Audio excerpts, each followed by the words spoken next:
The Clown Prince of Crime, the Agent of Chaos, the Jester of Genocide, or simply the Yin to Batman Yang. You complete me. This notorious villain is known by many names and backstories, but the one constant quality that keeps him popular among his fans is his charming sense of humor.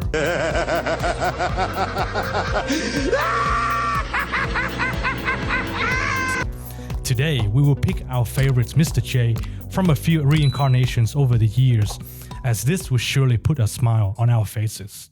Beans? Welcome back to the Movie Beings. For this special episode about the Joker, we are joined in the studio by the comic and superhero enthusiast who has apparently dressed up as a Joker for Halloween as well. That's all you need, right? Jordan. Welcome, Jordan. Thank you for having me, Tim, Darren. Thank you. No problem. Thank you for joining us in the studio today. To begin, can you tell us and maybe the audience a quick intro about yourself, what movies mean to you, and what's your first impression of the Joker character? All right. Hi, I'm Jordan. I'm an old friend of Tim's. So he says. I think I've met Darren a few times, but really excited to be here. Movies are basically the first form of entertainment I remember experiencing, whether it be through Disney or Star Wars. They've always been incredibly important to me. As for the Joker, in my opinion, he's the comic book villain. Like, if you think of comic book villain, you think of the Joker first, or at least I do. My first ever interaction with the Joker was, or at least the one I can remember, is Mark Hamill. Because now there's a teeny little bit of me in you too. The famous Mark Hamill from the Batman animated series was phenomenal. Like, that laugh is top tier Joker laugh.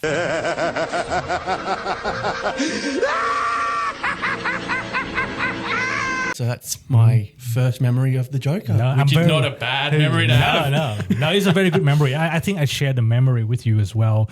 But I'm curious to know your thought, because you grew up with Disney and Star Wars. Obviously, you knew Mark Hamill before the Joker series. Mm-hmm.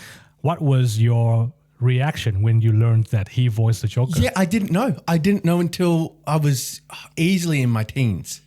That's when I found out, the guy that I admired as Luke Skywalker is this terrifying Joker character from the animated series. It was definitely a shock. The fact that the man could do that to his voice and I did not know it was him was just phenomenal. And just goes to show how awesome Mark Hamill is. Yeah, and I'm surprised. Well, I mean, like, he's still voicing a lot of different versions of the Joker until this day. What about you, Tim? Do you have any recent memories of the Joker character? Recent memories? Or like the first memory? The first one I would say would be the Batman movie, the original, because I don't think I grew up on the old comic series. I don't think my mum would have let me watch that. Probably would have been too violent. Yeah. Even though I can't remember. I don't know if I've ever even watched it at all, but highly recommended. Highly recommended. Even though it's like 20, 30 years now? Yeah, something like that. 25 years? Yeah. I'm not going to lie, the animation is dated, but the voice acting, the actual storylines and the characters are well worth it. There you go. I was very surprised that my parents let me watch it. Well, like some of the scenes in there got really dark and the violent. The Smilex scenes where he would like do the chemical attack, which they took in also in the 1989, which we'll get to. The visuals of the animated characters with a giant creepy smile on the face is terrifying. And I'm 31. I still find it terrifying. A smile shouldn't be scary. No. Yeah. And yet they were able to do it. And that is the horror of the Joker. A smile shouldn't be scary, and yet he is terrifying. Yeah. Well, and that's a good leeway, Darren, isn't it? Yeah, I think so. I think we will now talk about the inspiration of the character.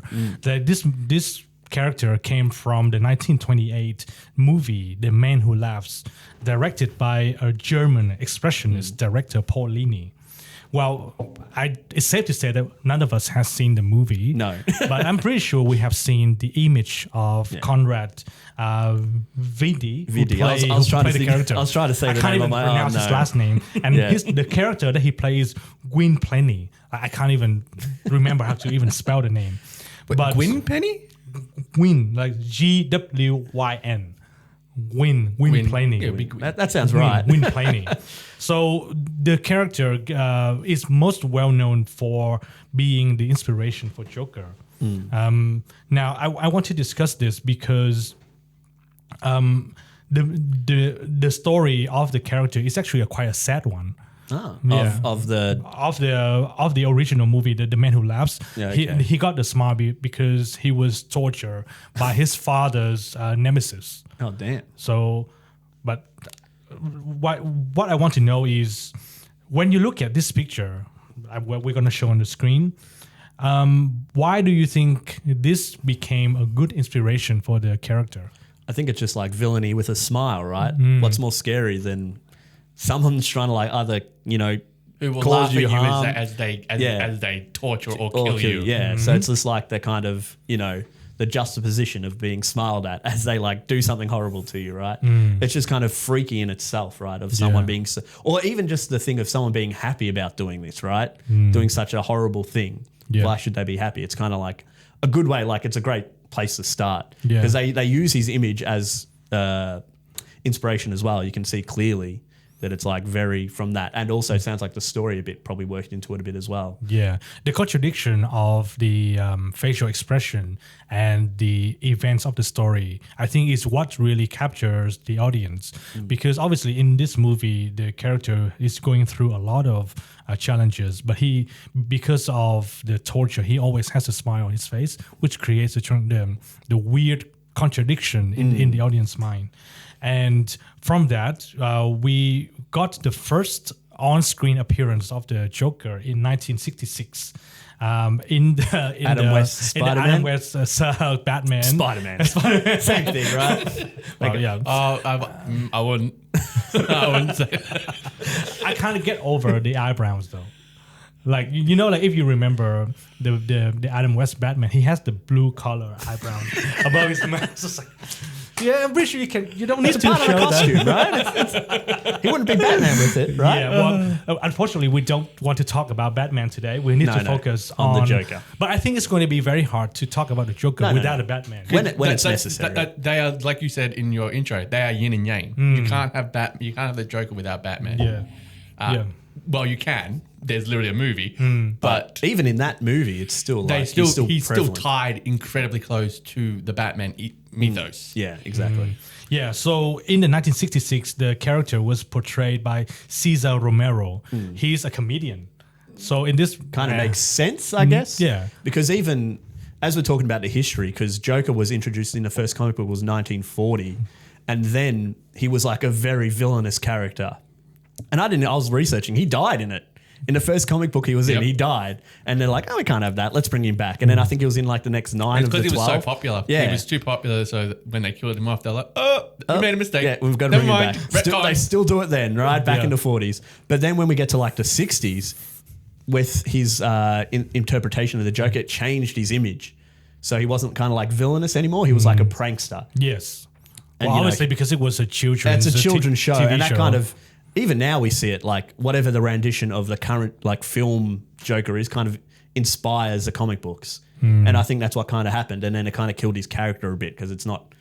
Batman's always kind of been a bit darker, right? And it's like if he's just pulling pranks, it's not quite as deadly, right? One of the amazing details that I found out about the 1966 version is Caesar has a big mustache while he filmed the Joker, and he refused to shave it off. That's all right. So the producer was like, okay, we're just going to apply a tons of makeup on top of hopefully they won't notice it. Well, now I look back, I was like, yeah, you can kind of if you really look for it, right? Yeah. So you're saying every Joker from now on should have a big mustache? Yeah, I think it can be one of the Easter eggs. So saying going forward, all these Jokers are terrible because none of them have a mustache. They've ruined it. Yeah, well, yes. Yes. Yeah. They have. Yeah, if you don't have a mustache, you're not the Joker. You're not the Joker. But I think this the first appearance in the TV show kind of revitalized the character a little bit, because you mentioned that he first appeared in the comics. After the nine appearances in the comics, DC Comics has a new editor, and he didn't use the Joker as much. But then this movie kind of brought him back into the spotlight. But this character in the 1966 movie is still not the Joker that we kind of know today. Nowhere near him as well. Yeah. He'd almost a different character, right? Yeah. Very much so. He was, like I said, back then, like comics weren't as heavy as they are going forward in like the 70s. Probably like 80s. the 80s, 90s. More 80s and 90s, I guess, because even the 70s weren't overly heavy.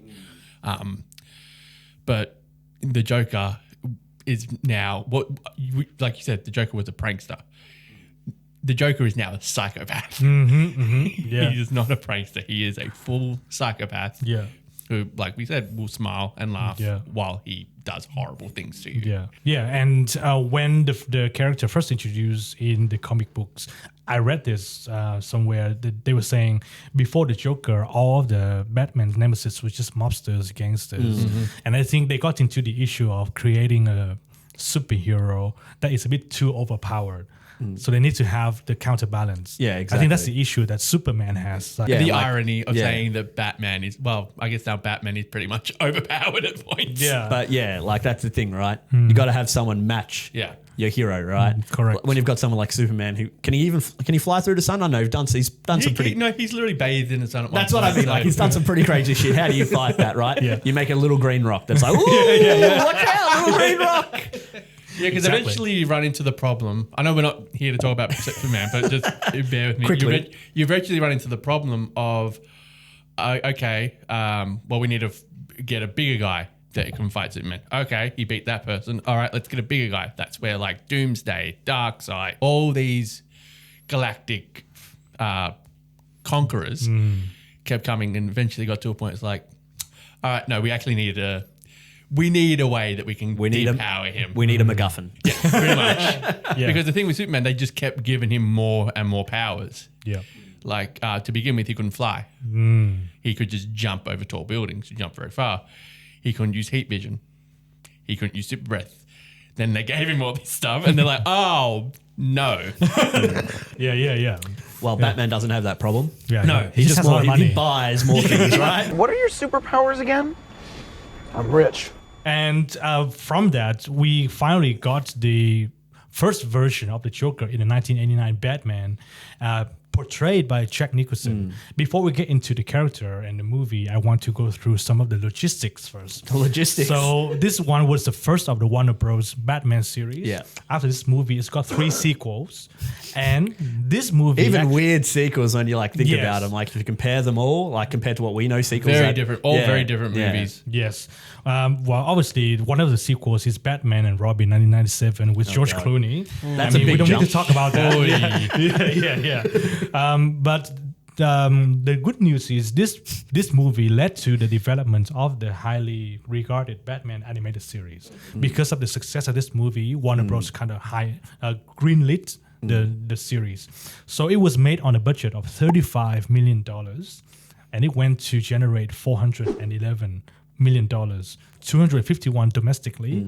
And from this movie, Jack Nicholson earned $90 million. Holy moly. No, what? That's how they must have got him in. What did Michael Keaton do? wonder he looked $5 million. Poor Michael Keaton. No wonder he looked so happy when he was playing the Joker. I think he was having a good time before he made all the money. Yes. Well, when he first approached to do this movie, he was very demanding in terms of the billing. He was like, "Okay, I'm going to be this is top like star." Yeah. This is peak. This is very this is peak. Jack Nicholson at his peak. Yeah. Absolutely. I understand why. Well, I mean, they didn't agree to pay him $90 million. No, but that's like they're all like back end and Yes. giving him credits and Correct. profit. So he was going to get a portion of the box office and the merchandise and sale. the merchandise, yeah. Oh, Jack Nicholson. Yeah, no wonder he was so happy after the movie. I was eh? going to say, but Because but it was funny because I watched some of the interviews him speaking about the character, and he does seem quite like involved with and like loving of the Joker character itself. It doesn't feel like you say a payday. Like I doubt he probably wasn't doing it so much for the money. Yeah. But like he does seem to have some kind of care for the character, right? Yeah, he was very involved with the creative process, especially the makeup process. Yeah.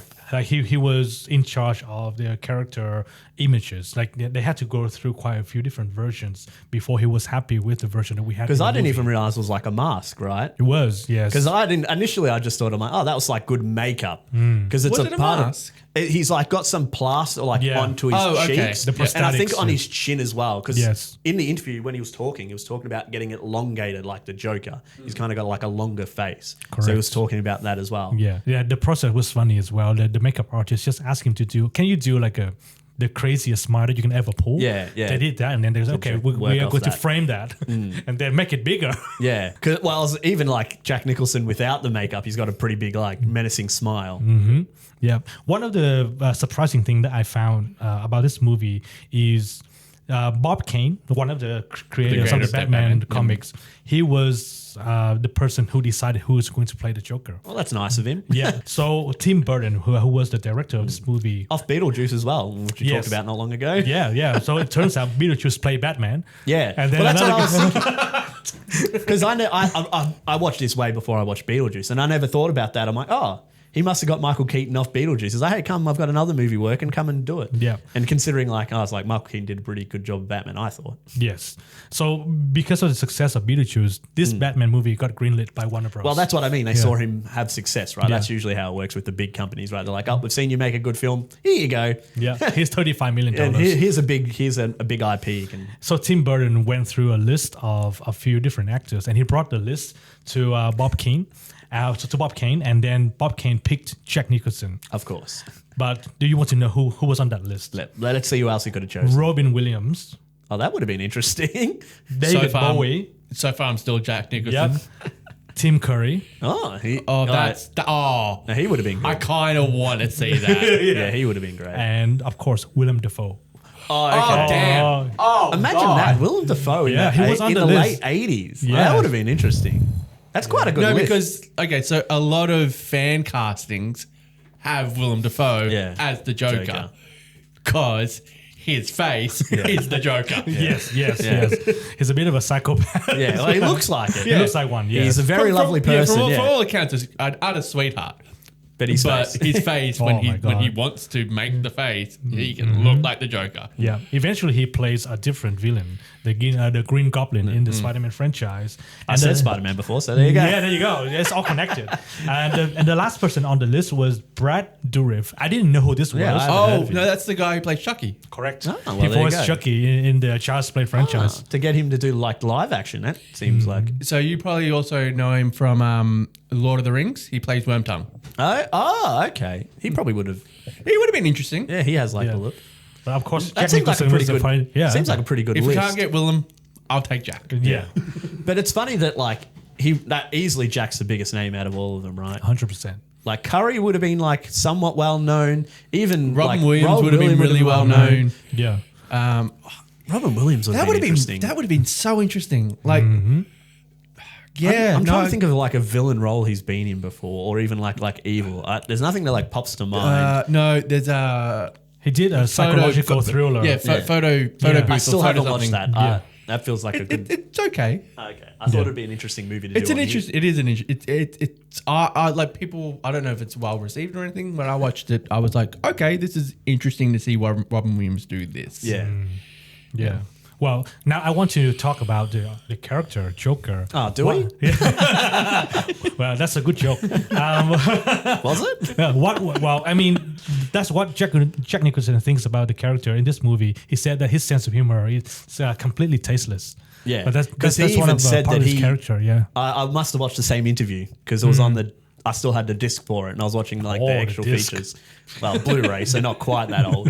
But he was talking about like how the Joker makes jokes he can't tell, and he's like things he would like to say but wouldn't do. But he said the limit is like when he was like drawing on the paintings. Yeah. He's like, oh, I wouldn't have done that. Yeah, Wouldn't have destroyed paintings for Yes. like art. I'm like, Yeah. So I know it's good to know his line.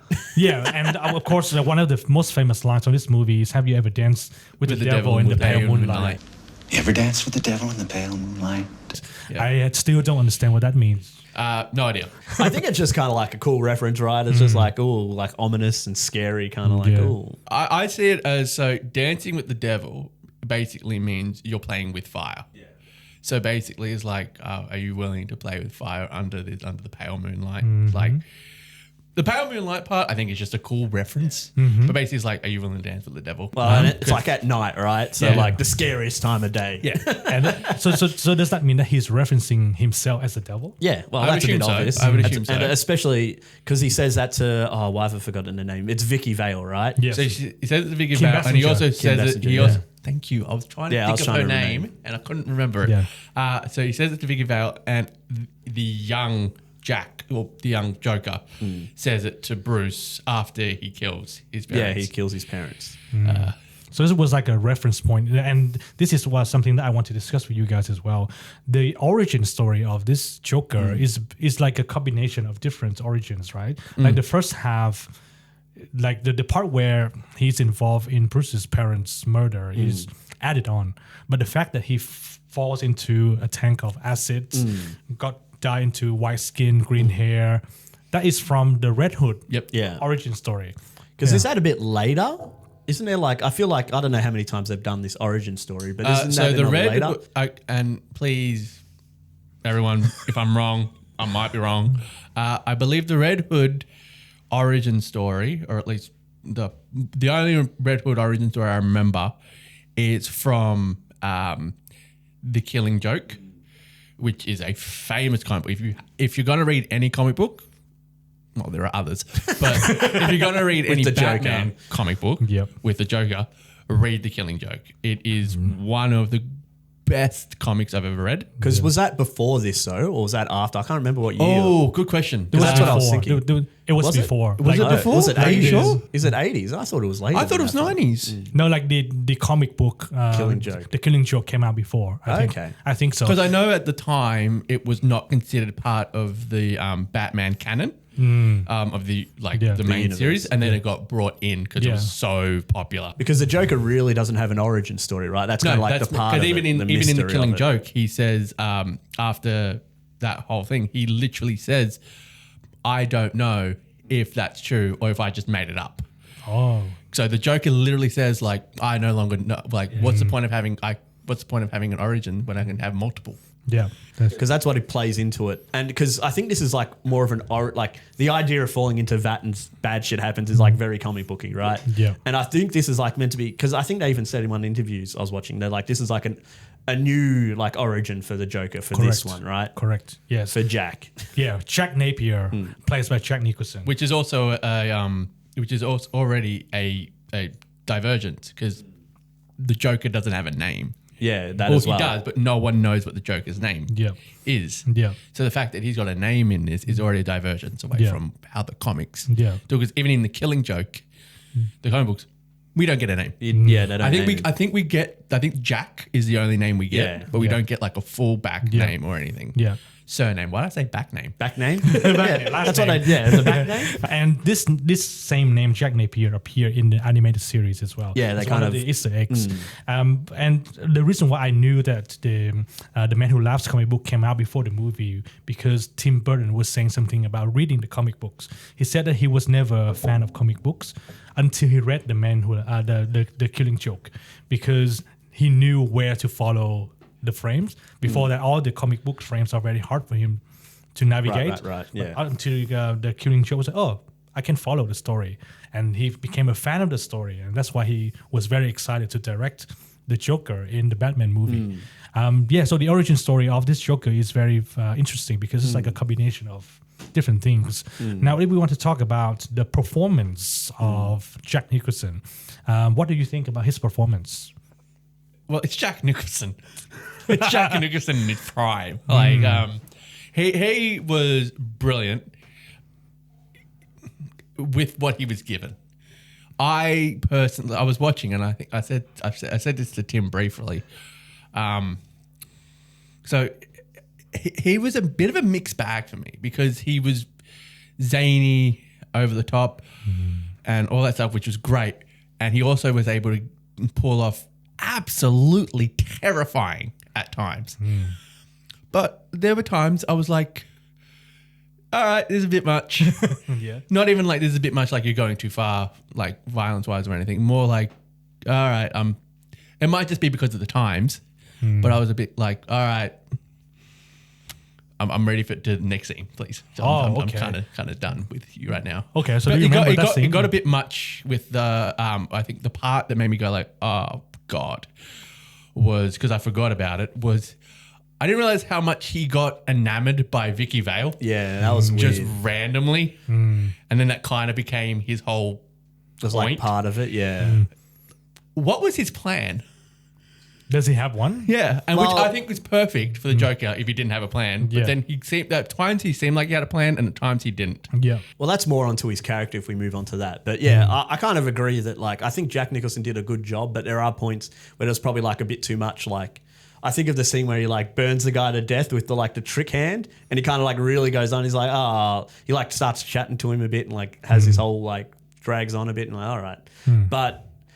I think it is a part of like the times as well. That's kind of like what the Joker's known for. Like he carries on a bit. He like embellishes a lot. Like even with his laugh and stuff, he laughs so much. But it was like, as we see later in like some of the other films that portray him, it isn't like quite, this is like a proper laugh. Not like, he's like actually laughing. Like he finds it funny. Yeah. Is like the difference.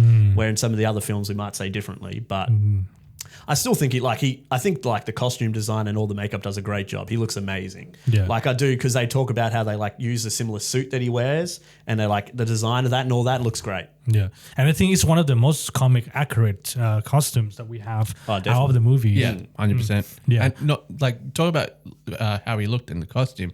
That first scene you get of him when he became the Joker, like when he's in the chair, he's like mirror and like doing all that stuff. That was scary. But the part that made me go like, oh, I forgot how actually terrifying he is when he goes to meet the guy who betrayed him, the boss, and he's just in shadow, and all you can see is the white makeup. It's a good reveal. It's a great reveal. Phenomenal reveal. And that's what's funny if we kind of like dive onto like the Joker's character in this. He's still kind of driven by Jack's desires in life, right? Yeah. Like he's kind of like pushed Jack's character over the boat to like I'm just going to do whatever I want now, because that's why he goes and gets revenge. He's like, oh, it's over the girl I was sleeping with, right? And then like gets rid of him. And then gets rid of her too. Yeah. So it's like, in a way, he's still driven by his old desires as the Joker, right? Which we don't really see too much usually, because Joker's like his own thing almost, not driven by who he was before, if we can like go with that reference. Yeah, and I think this is one of the differences between this Joker and the other characters. Is before he became the Joker, he was just a mobster, like a murderer, like a gangster. Just yeah. And then basically he falls into the poop acid, and he got a bit more. I guess the push and willingness to step over the lines. If he had like a little knob and he was on like 5, going into that like went it all the way to 11. pretty much. But I think since this is considered one of the first portrayal of the character on screen as well, or like exactly. So I think we can give Jack Nicholson a bit of a room. Because it's always hard to think like such a great actor, and then even like in comic books, even at this point. Like Superman might have been the biggest one maybe before this that I can think of. So it's still not like what we know comic book movies are to this day, or what they can be. So it's always hard to like you say, it's a bit hard to judge him on what he maybe could have done with the character. Yeah. But I do think he enjoyed it. Like you can see how much he enjoyed. Oh, he was having a ball. He like laughing and joking around. Yeah, he was dancing around inside the museum. Yeah, he loved it, and you feel like it, and it makes you enjoy the film a bit more when he's like doing all that shit. Yeah. Like the when he's in the art it was like a museum. It was like a museum restaurant thing. Yeah. He was having a great That time. was weird, by the way. A restaurant in a museum. I'm like, because they were eating in there, museum, right? What museum has a? I guess Gotham. It's Gotham. Gotham's weird. Yeah. So yeah. But even like it shows, even in that scene is great because they're like messing up with the art and doing whatever, and then they get to a certain art that's like more chaotic, and like no, leave that. So it's kind of like that's like what he is now. He's like chaotic and loves chaos a bit more now, right? Yeah. That's what he sees because he talks about art a lot as his character. Because if we get to the point where he starts, is it the shampoo or the perfume he changes? it's like all beauty products. Yeah. And you need to do them. So Batman actually says this, because I think he figures it out, is that if you just do the shampoo, you'll be fine. But if you do the shampoo, the lipstick, and if you over beautify yourself, that's when you basically it's Jokified. Jokified. Oh, is that a new word? I know. I feel like it happens a lot in the Joker things where he kind of like has a gas or has like an injection that like turns him into I'm like. pretty sure I remember Batman saying that. So Yeah, because I know he figures it out because he like sends it out and like, oh, this is a shit we need to like watch out for. And in this movie, I think when Jack became the Joker, I think the first goal for him is just to get revenge from his old bosses, exactly, right? yeah. But after he achieved that, I think his life became a bit empty because he basically like, oh, I can do whatever I want now. What do I want to do But next? that's what he's figuring out through the film, right? What he wants to do with himself. Yeah. And then Vicky Vale becomes his Obsession. which is weird. But see, it's not just Vicky. So it's Vicky Vale, which does come out of. I understand she is gorgeous, but does come out of nowhere. And also he's upset. His hatred for Batman because he Comes feels to it that later, Batman has taken his shine. Yeah, that as well. He wants to be the guy. Well, that goes into kind of like being like the artiste in the center of attention of it for him, and where Batman's taken all the shine because that comes back in later when he does the parade, right? And he's like, "Oh, look, I'll give you all this money," and he tries to kill them all. He's like, "I'm the great guy, aren't I?" And then 5 seconds later, he's trying to kill them all. Like, well, there you go. I will save you from your useless, pathetic lives or something. Yeah. And it's like that's Yeah, me. yeah, it is pretty rough. It's but- the Joker, so saying that's mean is a bit redundant. But Yeah. So it's interesting to kind of see how, like, his motivation, like, as we know the Joker, he's kind of like above maybe like desire like that. Yeah. Because that's where it comes from. Because he just robbed the mobsters trying to get all their money. And then he's like looking at photos and stuff and like figuring things out. That's when he sees her and he's like, oh, he cuts her out. He's like, oh, this and then is who I'm starts going for. dancing with it. Yeah. It's just weird. It's weird. It was a weird take. Like, I understand, like, it's a movie and stuff and all that. Yeah, fine. But it's a weird take to do with the Joker, to have him be obsessed with Vicky Vale. But I think they like the idea of like they're like a love triangle kind of between, with Bruce, Vicky, and like the Joker, even though the Joker's, Not really. Yeah, And I agree. And I think this is one of the weaker points of this character, because after the revenge of his boss, he kind of became lost. And it's part of the story where they say that he wanted to reveal the identity of Batman, but that actually came out of nowhere.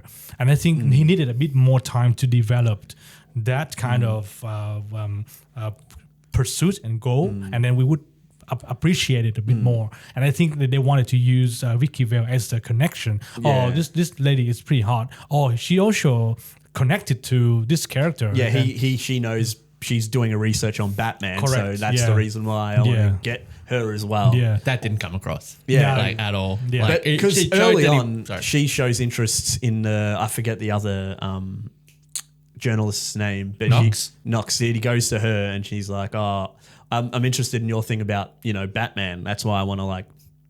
So that's how I think that's the reason why Joker goes after her as well. But it does come across more as like a desire more than like getting information for her. Because she even says later that she's like she doesn't know much. And is that when Bruce is in her room as well because he's about to reveal that he's Batman? Correct. Yeah, great scene. I loved that scene. Yeah, I don't know. I can't even tell you why I love that scene It's so much. because it's awkward it's for Mark Bruce. Keaton just like, no, I need you to sit down and And stop he says, talking. stop talking, So I can get this out. And then he can't even get it And out. then he can't even get He's it like, out. There's something I need. There's something I need to tell. There's something I need to tell you. And then as she walks off, he's like, I'm Batman. Yeah. And then it's like ding ding. I'll go get that. And he's like, I'm getting there. I'm like almost there. But it was weird because when if we go into this a bit, she like follows him and like takes photos of him where he like lays flowers and stuff. Like I think she would have figured out that that's where his parents. 2 billionaires died in an alley. How is that not bigger news?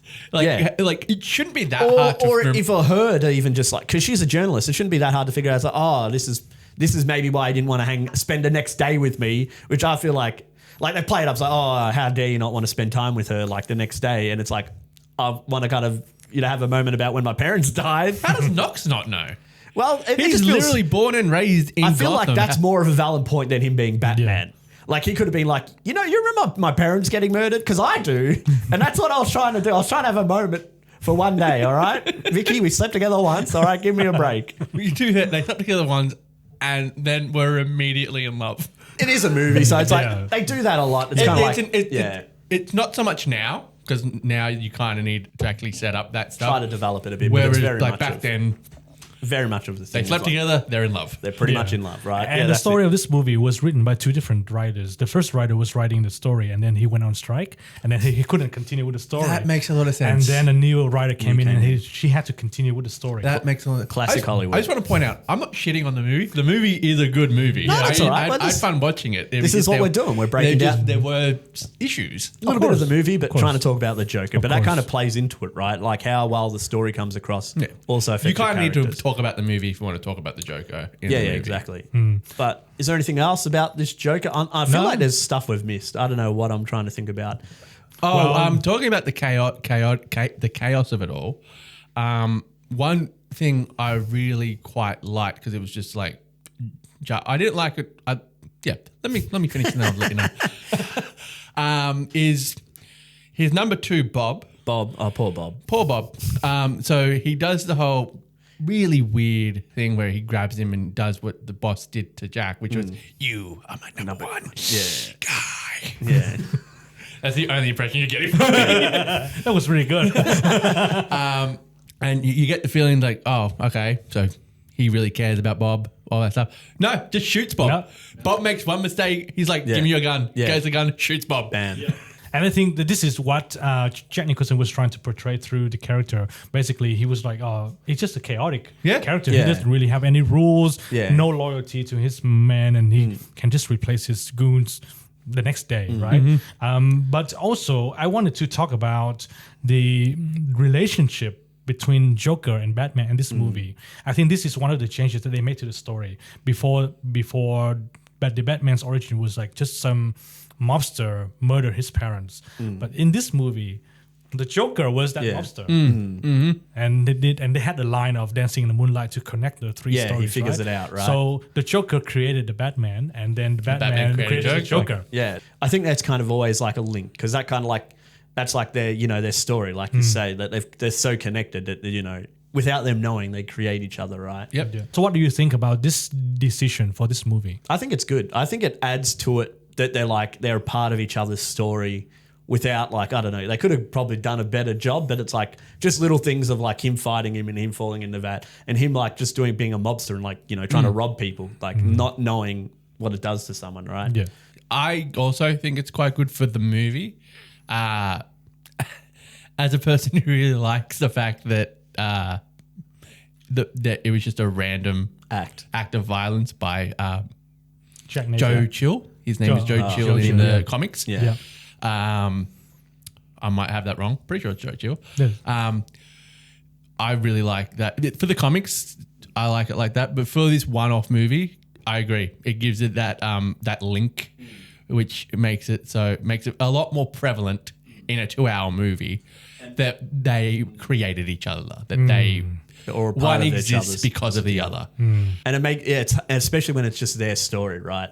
And this is like the first Batman movie we ever had, so it's like this is like a great launching point for the story, rather than like it's hard. It's you're not having people come in like, oh, I'm a big comic book fan. Why is it isn't it like exactly like Especially the not comic in book? 1989. Yeah, so I think it's good to have liberties with your story, that it's its own thing, right? It doesn't have to necessarily be one for one with any kind of comic book it's going off. Because even if you look at comic books, they're all different, right? Like everything kind of like, none of them's like, this is how Batman needs to be. Like there's There's like ground rules about Batman or even with the Joker, but they're all different in their own way. No, right? so there are so many Elseworlds that which basically means not part of the main canon storyline. Multiverse stuff. Where Batman is like a lot of different origins for Batman. Some of them aren't even Bruce Wayne. That's a good point. And after this movie, of course, we knew that we have another successful sequel, and then the next two movies kind of kill off this franchise. Tim Burton does the second one, right? Correct. And then it gets changed Batman over. Forever was starring Val Kilmer, which I still think is a good it's Batman. fine. Yeah. Buddy, it's fine. It's fine. It's fine. With what, Jim Carrey and I forgot Tommy Lee Jones. Tommy Lee Jones, yeah. And They're both, by the way, just they're just playing different versions of the Joker. They're not Interesting. really playing even Two-Face I don't know about Tommy The Lee Riddler. Jones. Tommy Lee Jones is like, but I feel like Jim Carrey's just kind of like Jim Carrey, Yeah, right? He's like, not really that's much not, of a character. in my opinion, that's not really the Riddler or Two-Face. That's different versions of the Joker. But even like, it's still very like, when was this, mid-90s kind of thing? Because I think this is the one I've watched the most as a kid. Same, Because I same. probably had it on VHS. Mum, sorry, Mum. Mum really liked Val Kilmer. And, fair enough. Yeah. I understand. I get it. He looks amazing in that batsuit. Like out of this era, like Michael Keaton's easily the best. Yeah. And I felt bad about watching this movie again, and then like he can't move in that suit At all. It's so prevalent that he cannot move. I love that his way he has to move is through the slingshot a lot. That's like the Yeah. only way. He like, look, I'm shooting away because I literally can't physically move. Because even when he looked up, he'd look up with his whole body. Yeah. Because that fight scene at the end, I'm like, oh god, That's very funny. how's this gonna pull off with him like not really doing much, or he can't do much? So his presence was fantastic. And it might just be because it was in 1989. Batman was kind of pathetic at points. Like he like, you're in a giant like plane and you get shot down by a pistol. It's a long barrel pistol. That's but pretty it's, funny. It's hilarious. But like, and then also like he gets his, I guess because he did just get into a plane crash, but he got his butt whooped by one of the henchmen. I'm like, that's a henchman. That's why he's like, he hasn't fought too many like strong dudes, and he needs a better suit. So he's like, he's still working out the kinks, right? And obviously over the next sequels, you like the suits got different, and better and better. Exactly. I mean, I don't want to talk about the bat nipples. No. So we don't need to. Oh yeah, we're not. bring- Let's The just- true villain. and then the close up of the bat butt. The bat butt. A few times, actually. A few times. So after the 1997 with George Clooney, that franchise kind of died out. That did a good job of killing it. Yeah, they killed it. Took They it out killed the back and shot it. Yeah, and so it died for 10 years know, it's until crazy. Christopher Nolan brought it back with Batman Begins, and now we get to the next movie of the Dark Knight. The Dark Knight. I guess, in my humble opinion, Humble. one of the best movies between Batman and Joker. I was going to say, the best. I could- best. people would probably argue it's one of the best movies of all time, probably. It's definitely one of the best comic book movies of all time. Yeah. Some would argue the best comic book movie of all time. Yeah. And that is mainly for the performance of Heath Ledger Yeah. as Joker. But before we get into that, this movie was actually not listed under comic book movie, but it was listed under action, crime, drama, and thriller. Which makes sense because it's Christopher Nolan famously liked to with the Batman movies stay away from the whole making it out to be a comic book movie, making it very grounded, very in realistic terms, as realistic as you can for a billionaire who Dresses up learns as a martial bat. arts and dresses up as a bat. Yeah. And so, famously, he tried to keep. So it doesn't shock me that it's not under comic books. That it's under those, because it is definitely an action thriller. Yeah. And this movie was made on a huge budget, $185 million, but the box office is more than $1 billion. Because like coming off the success of Batman Begins, right? It's just like they know they're in for the money, right? Like no matter how that film went, they're probably like, yeah, we're going to make money, right? Yeah. Plus, it's the Joker. Like people Well, but- love watching. Like that's why we've had in 20 years we've had 4 versions of the Joker. But even like going into that movie, people didn't like that Heath Ledger was the Joker as well. So there was that turmoil of people yes like, and no. So the photo came out, which the press photos came out, which showed the Joker. Everything was on a white screen, and people were like, "What the hell is this?" Like, he doesn't. And then that first teaser trailer came out, and you heard the laugh, and you saw his face in the interrogation scene where he's looking up at the cop. And a lot of people saw that and were like, "Okay, all right, this actually is going to be quite interesting. Let's see if he can actually pull it off." Yeah. And fuck off, didn't he? He did pull it off. It's like, why? I watched the Batman Begins, and I would say it's like, oh, okay, it's a good movie, but it's not like I impressive. still enjoy it. Yeah, but when you watch The Dark Knight, and especially the opening scene, yeah, the hands opening down, scene right? is Hands down, probably right? one of the best opening scenes. Yep. And even a great way to introduce the Joker, even like after the whole scene, and then the guy's like talking to him, like thinking who you are. and he does like the classic line of like, whatever doesn't kill you makes you stranger, as he like shoves the grenade in the guy's mouth. And And it's just a smoke grenade. Yeah. Yeah. But that's like part of it, I right? know. Of like Yeah. the fear he creates, even though not so much the fear, but he like messes with him. Yeah. But even that scene's like crazy how well thought out that is. Like all the gangsters like killing each other off One and after stuff. another. Yeah. Love that. And then like when the guy figures it out and he like talks to him, he's like, oh, so you're probably meant to kill me. He's like, no, I'm meant to kill the bus driver. And he's like, bus driver? And then like boom, Yeah. comes in. Yeah. It's great. It like sets up the movie so well and for like what you're getting into. One of the details that I didn't like about this sequence is when the bus got out of the There bank. just happened to be a bunch of buses Yeah. there. Yes, and also when the bus got out and it was driving the other way, The police was pull coming the other up, way. yeah. I mean, you can obviously a bunch of dust on one on bus. the bus. And like Like- someone's got to like figure that out. Like it's not that hard to be like a bus just drove into it and drove out. Someone's got to see that shit, Yeah. right? Look, guys, if we're talking about The Dark Knight, I love the movie, but there are a lot of conveniences in Yep. this movie. Because I remember it would have been a few times when I'm like, yeah, that is weird, isn't it? Yeah, like yeah. someone would have noticed that shit. Yeah. But you know, I mean, It the is what whole it is. fingerprint on the bullet, which led to a trap. yeah.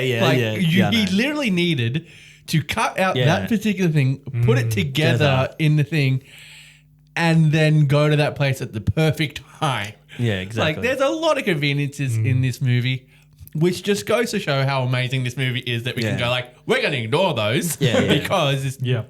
these guys are amazing. Yeah.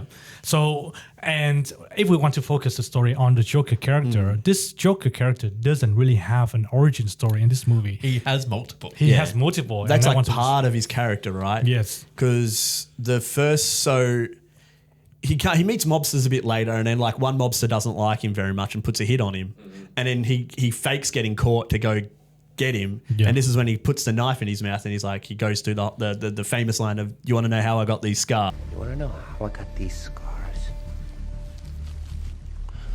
Why so serious? Yeah, and why it's so serious. And then he like runs through this little story about his dad and how he used to beat his mum, and he's like, why don't you smile? So he got like a knife and Yeah. cut like scars into her, and it's like, holy shit. And this is like a good way to like play off the mystery, right? It's like, are any of these real, or is he just fucking with No, everybody? because that's the thing. Like, you see that happen, and you're like, oh shit, that's excuse my language, that's a fucked up origins for the Joker. And then he meets Rachel, and you're like, oh, it's all again. bullshit. Yeah. It's all bullshit. Yeah. Like the first time I heard that story, I was like, oh, okay, I can't understand why he became who he is. But when he came to another version of the story, it's like, oh, right. So now I don't know which version is the correct one. Exactly. It's all His bullshit arsehole. because I Yeah. like that's what's great about that character. Because when he's at Rachel, he's like, I used to have a girlfriend like you, and he's just like, she got like scarred figuratively, and he's like, then I got a knife and put a smile on my face, and then she hated me, and it's just like the way he just encaptures every story to make it believable. I think that's the thing as well. Yeah. that it's just like, you know, he's lying, but it feels real the way he portrays these stories. Because there's nothing to say that in his broken mind, they he aren't doesn't real. think that they're real. Like, he could think that they're like, he could I think he does it to mess with people more Oh, than yeah. he's unstable. I don't think this character is unstable. I think he's very well thought out with a lot of stuff he does. But you can't deny, like, even though you can be like mentally broken, but still be, you know, able to. Yeah, I think he like likes it Oh, as yeah. well. No, I'm like I not don't think it's a disagreeing thing. on that. He's just like, it doesn't show much of him being like so like broken that he just No, like believes God, everything no. he says. I think he likes it that he can like put fear into these people before he does something horrible to them, right? Yeah. Oh, well, yeah, no, you're completely correct, because he literally says to Harvey Dent, does it look like I have a plan? I'm like, you definitely have a plan. I remember You- watching that and being like, bro, you've got more plans than anybody. Yeah. Because all of them up to this point have worked flawlessly. And what another thing that I like about this Joker character is, even though he has the plans, right? He has a lot of plans, but he also has an ultimate goal. And this ultimate goal is bigger than money, bigger than possessions. The goal here is similar to the character Joker in The Killing Joke, is to give people a bad day. Yep. So that Yeah. people would turn bad just like him. Yeah, that's his goal. He wants to we prove find. that anyone can become him. Yes. Or Because you that's just what he needed says. one bad Is that day. in the interrogation room where he tells Batman that Yeah, he's like, anyone these can be civilized- like me? these- Yeah. these civilized people, they will eat each other. Yeah, Yes. if I put them in like Yeah. the right situation, they will break. Yeah. Because that's like his ultimate goal. because one of my favorite that interrogation scene is amazing because it also he's like these civilized people, they'll eat each other. I'm not a monster. I'm just ahead of the curve. Yeah, I'm ahead of the curve. And I'm like, oh, and then Batman loses his shit and is like, I'm already crazy, bro. You don't know me, bro. You don't know me. You don't know me like that. Man, this movie scene was actually used to analyze in one of my classes at uni. They show this whole scene and then they analyze like the psychological battle and also the physical battle. So in this scene, Batman seems to be the person who's in control, who has all the brute strength, but he's not. Every punch that he landed on the Joker shows that he's not in control. He just laughs. The more you hit him, the more he laughs. Because that's what's also interesting. Like this Joker isn't like intimidating. Like he isn't a big hulking dude. He isn't like physically threatening. But it's kind of like how he functions and how he does things was how it terrifies people. Yeah. Because that's what I love about the opening scene. It displays all that so well. How clever and thought out his plans are, and to like what length he will go to like create this mayhem. Because it just sets you in because of how intense like every next plan is and how crazy it is. Because when we talk about the mobsters, like he doesn't just go in there. He has all the grenades on his chest because he knows. Because even that scene's great when he's like, I'll make this pencil disappear. The pencil scene. That's great. And then he just like slams it. He's like, ta-da! And then all the mobsters are like, it's not bad. It can be a bit better. It could be a bit better. And then John Wick enters with another pencil. Yeah. But yeah, of course, like the interrogation scene is always one of the most popular scenes.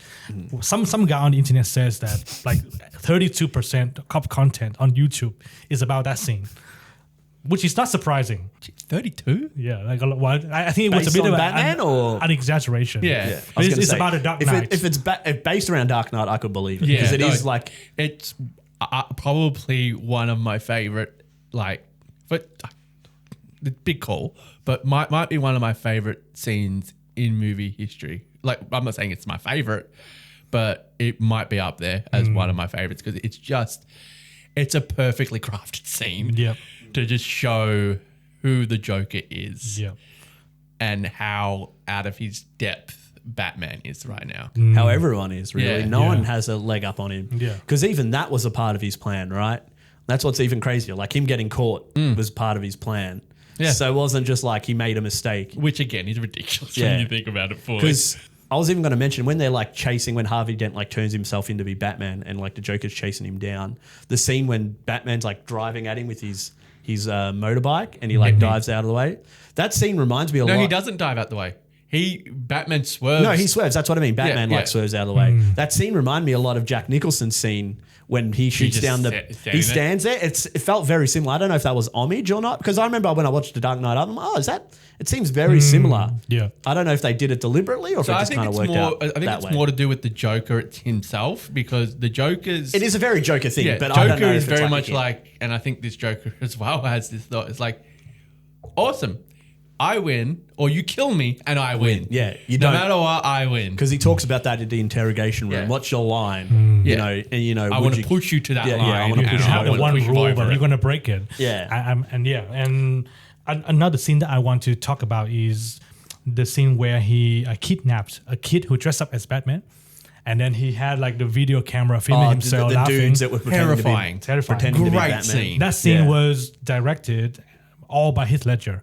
So that was an improvisation. He does that a lot. I watched an interview. He does that quite a bit in this film. But even that scene, it portrays his anger as well when he's like talking to the guy. When he gets really angry and he goes like really deep, almost roars at him. Look at me. Yeah, and it was like crazy. Like oh shit, like Yeah.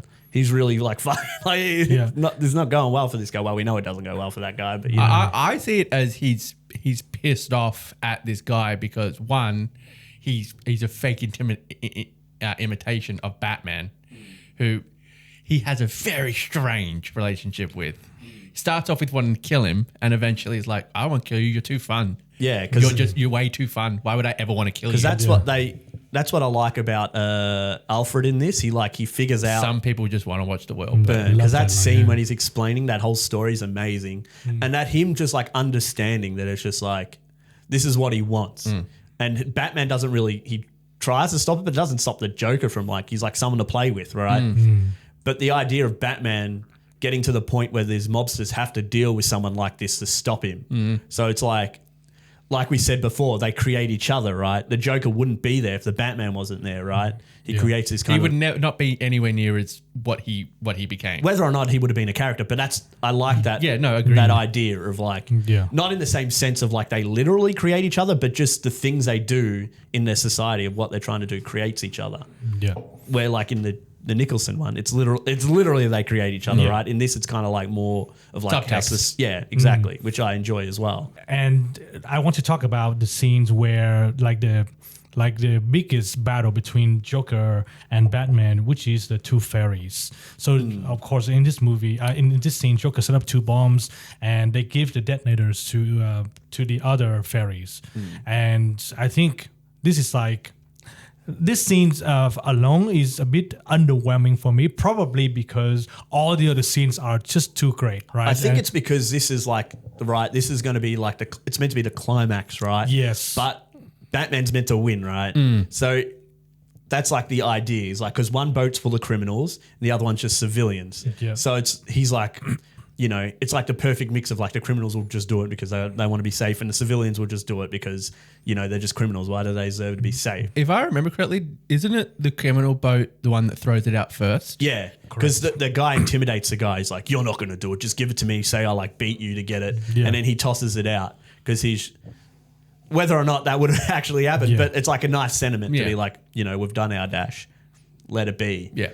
And even the guy that stands up for like in the civilians, he's like, I'll do eventually it. But he's just like, Yeah, I can't just do kill it. those people, right? Yeah. Do And you that's guys great. like that, or would you prefer if there was a more concrete? Oh yeah, people are good. People will do the right thing. I think that's concrete. Like that's like they just didn't do it. I don't think it needs to be like a great ideal thing where it's like one guy stands up like, we can't do this. I'm not saying it should. I'm just asking. Yeah. Because I think that's meant to be the whole point, that it's just like they won't take that step. It isn't about how far down the line they are. They just won't take that last step of committing the act. Yeah. Where that's what Joker's trying to prove to Batman. Yeah. And it even kind of still does in a way with Two-Face. Harvey Dent. But that's the thing. Like it's how well thought out he was. He's like, I don't know if this is going to work, but I've won the bigger battle, right? I've defeated... So if I lost the battle, I'll win the war. I'm going to win the war with what I've done to Harvey, which is great. I think that plays into it well because it's like, Batman's won. And then he's like, how's Harvey he doing? didn't. Have you talked to Harvey lately?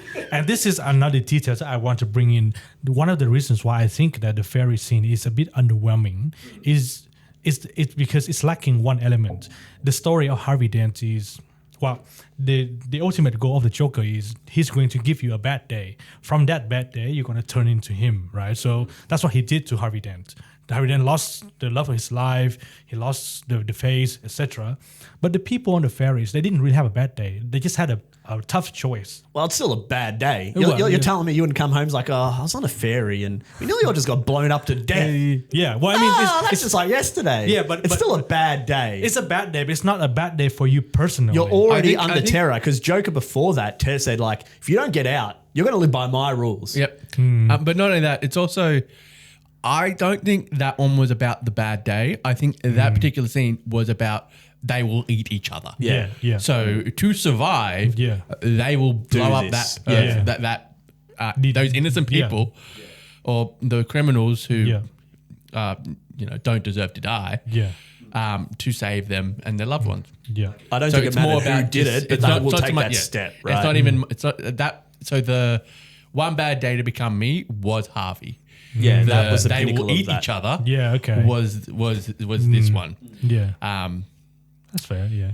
But yeah, I do kind of get what you're saying. It is a bit like, don't run the tensions there. When you first watch it, the tension is definitely there. Because Yes. even Batman's trying to like save people that they've pretended to dress up as like they've dressed up the civilians as bad guys, Yes, and yes. the bad guys have dressed up as like the doctors and stuff. So he's fighting like the FBI, so they won't kill the innocent people. So that's like he's put another level on Batman to be like, hey, can you overcome this? The people that you work with to save innocence. God, he's a dick. Well, that's like that's what he's trying to do, right? I know they like eventually figure it out, but it's just like it's crazy. Even that scene's great. I love the scene when he like ropes them all off and shoots them off the side of the building. just kicks one off, and they're all like dangling. I'm like, they probably would have liked to seen Spider-Man then. But Different franchises. different franchise, but Different companies too. yeah. Yeah. But should we like point on to what Joker does to Harvey Dent, like the scene in that hospital is insane. Yeah. Like you already see with Harvey, he's like lost it before the Joker gets there. Because even like the whole thing of like he puts them both in different situations, but deliberately gives them the wrong information because he already knows that Batman's going to go save Rachel because he saw that already. So he's like, I'm going to switch it because they both love Rachel and losing Rachel's going to destroy either one of them, right? Because even at the point Batman thought about Bruce Wayne thought about giving himself in because he knew Rachel would be in danger, and he's like, it'd be safer if I give myself in, and so the Joker will stop. Not to mention, Bruce Wayne, throughout the movie until Rachel dies, is consistently talking about giving up Batman for Rachel. Yeah, exactly. So like it could have destroyed both of them equally, right? But it does Harvey Dent in a lot worse, and obviously like getting half of your face burnt off is going to be brutal as well. Yeah. But then the idea of like the coin and stuff is great with him as well. Yeah, when he flips and it's black. Because because I didn't realize, I watched an interview when not Heath Ledger, who's the guy that plays? Aaron Eckhart. He was like talking about that scene and that a lot of it was like improvised and that he never, it's funny when they're like all talking about, because a lot of them didn't do scenes with Heath Ledger. Because he's like, that's the only scene I did with him. And he was like already he was like already in character a little bit before they shot. And then like once they got into it and he said Heath Ledger's like, that's acting. And like you look at that scene, it's like, yeah, it was pretty fucking good. That whole scene of like him like ranting about, I just like chaos. You think I come up with these plans? And it's just like, I think you do. You kind of He's did. like, the monster does this. No, but like the thing that he does so well is like he backs up what he's saying with like if I say I'm gonna blow up a bunch of soldiers, no one cares. It's just another day. But I say that one tiny little man is gonna die. Everyone loses their minds, and I'm like, I just want to introduce a bit of chaos to this order, and I'm like, oh damn, that's great. Because then like he gives him the gun and he's like, You live. You die. Now we're talking. and then that's when he's like, I'm going to flip the coin like I used to, but now there is a chance that like the bad shit's going to happen. Yeah. Because that goes like when we go to him later, like he uses it and I think it like does great effect in the film. But just the Joker winning there, because as we see at the end of the film when Batman has to confront Harvey and he's just like, Gordon is like literally like, we're f***ed. Like this is, you know. Joker literally killed Batman. Yeah. He literally killed. Well, he killed Batman, but Batman like he says, he's like, I can be that. Yeah. And it's not as bad compared to Harvey Dent being that dude. Yeah. Like that destroys everything they've created to try to stop these criminals. If Harvey Dent goes, they're pretty much back to square one. Yeah. So it's like great. It's like Joker's still won, even though he's like, maybe his great plan, like the big spectacle didn't work, but like the overall, you know, the war he won, right? And in order for Batman and Gordon to defeat the Joker, they had to kind of lie as well. So they can't really become They had to destroy Batman. Yes. Yeah. Yes. And the scene in the hospital, you know, it contains a lot of cool sequences. But I think now that I look back, that scene shows that Joker has already won. The fact that Harvey wanted to flip the coins to see if he wanted to kill him or that's not. when he already won, right? Yeah. And that's why I think he was okay with it. Yeah. He was okay potentially getting killed. He was like, yeah I win. Yeah, because that's exactly. that's exactly he's won once he's made that choice that he's going to do this shit, that he's going after all these people, right? Can we talk about the explosion? Like, how awesome is Heath Ledger just like Pretending to like, and then the explosions will happen and nothing happens. Like, and it's crazy. That's all like one take, right? Yes, and then, yes, if it didn't work, they're Yeah. but they got it, which is crazy. I think it's a trust that Christopher Nolan has for Heath Ledger as well, because he would have cut at any point. Yeah, to like, Right. for like safe, but it's just like the whole scene and him just like jumping in the bus and like driving off, and then you see all the explosions in the background. But and the fact that he jumps as well, like he jumps when it actually goes up, and it feels so in character. Like, everything about that was just one. It was funny. Yeah. Which this is the Joker, so yeah, it still gets some like comedy from there are those still moments. some like disturbing laughs, but laughs. But it was funny, but it also felt very it felt real. Like it felt like shit, something's not working. Yeah. and it's a bit off-putting as well because you are laughing at something horrible. Yeah. Like he's blowing You're up laughing at a hospital being exploded. Yeah, exactly. In an interview with Michael Caine, he was talking that he actually brought some comedy to like the role a bit, and he points to the scene when he goes up to he sees Rachel and he says like "Hello, beautiful," and he like tries to like correct his like terribly greasy hair, kind of like in a comedic way. It's like this guy, right? Yeah. It was funny, but it was also like that scene was funny, but you weren't laughing because you were too like, oh, this is actually terrifying because Rachel could die here. Yep. And that scene was improvised as well. So the character Rachel didn't know that Joker would grab onto her head. So her reaction in that scene was real. Because he messes with a lot of people in there. He grabs like one guy and he like pats people and he's like, he's just like messing with everybody. No. He actually grabs someone's head and like shakes it for them. Because he said like, Michael again, he was talking about, and he's like, that was the only scene he was in with him as well. And It's he says, amazing like, how few people who are on this actually met with Heath Ledger, not many. Because he says it's just a whole room full of people, and he just comes up in the elevator, and he's just like, just do what you want. And even Heath is like, it felt like I was in like an art theater group because all these people are watching me do this, right? Which is kind of crazy to think about, right? Of that perspective going into it, right? Yeah. And to prepare for this role, Heath Ledger went into isolation for like a month in a hotel room. In a hotel room. Researching all the comic books, all the writings about the characters. And unfortunately, he passed away before the movie was released. Ever released, So he was one of the two actors who won an Oscar for portraying a villain. Who was the other one? Do you know the other one? Joaquin Phoenix. Yeah, coming up later. Right. Oh God, yeah. That's Sorry. Okay. That's all good. I mean, it's such a shame because this character can become another. Like he might appear in another movie. Well, the plan was for him to actually show up in The Dark Knight Rises. because he actually doesn't die at the end of the film. He just gets caught. The plan was originally for him to be in The Dark Knight Rises, which is like death is always sad and unfortunate.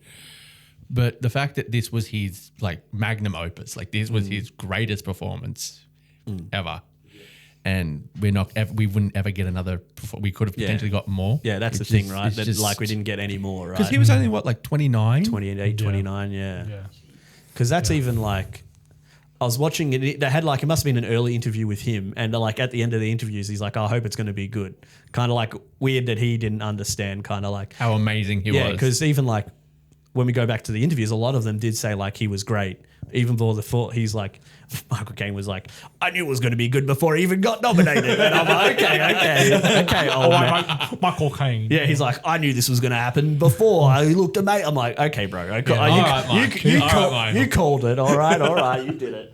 Well, so I actually had an idea to discuss with Tim, like, because we have multiple Batmans, we have multiple Alfreds as well. So we're going to have maybe trying to think about an Alfred movie. Yeah, an Alfred episode. Okay, so I think we can move on from this movie, even though I'm sure we have a lot of things to discuss. Because that's when I was watching the movie, I'm like, we could talk about this movie for ages. Correct. Let's just focus on the Joker for now. But then, if we follow the order of release, then we get to the 2016 Suicide Squad, the Joker played by Jared Leto. Talk about a sharp decline. I was going to say, really? I thought he was the greatest Joker of all time. Oh, wow. You mean like the image-wise or acting-wise? It's sarcasm, right, Tim? That's sarcasm. I don't know what that is. Well, I must admit, like when I first see his image without any dialogues, I think, okay, this is a bit different. It's very much of the time. It's on the nose. It's very, very on the nose. Because all the like face tats is very much of like hip hop stars at that time were very much had all that, and that's what I was like. I think that's what they're trying to go for. But the Joker's not really. The Joker wouldn't have the patience is not the wrong word. This is the wrong word. But he wouldn't sit down and wait while someone tattoos damaged across his head. All over his chest. Yeah. But I guess like the image of the character is not the biggest thing for me. When I watched the trailer, it seems like it is like this character is very surface level. Like we have already experienced the Joker with multiple layers of planning and goals and chaotic and just villainous intention. This Joker is pretty much like, yep, I'm evil. I'm going to do evil things. In my opinion, it's a edgy teens version of the Joker. Yeah, that's kind of a good way to put it. Yeah. Because even like he never got much screen time, whether or not that was because of how poor a performance it was, or even just like Jared Leto was a nightmare to be with on the set. Yeah, but even because I heard a lot of rumors that he was going to get even more screen time in this, and he apparently I he think was they added screen time for him. But he even got upset. He's like, "Oh, I was in this a lot more than it was," and I'm like, "Mate, this was like one of the worst movies ever made, and you wanted to be in it more."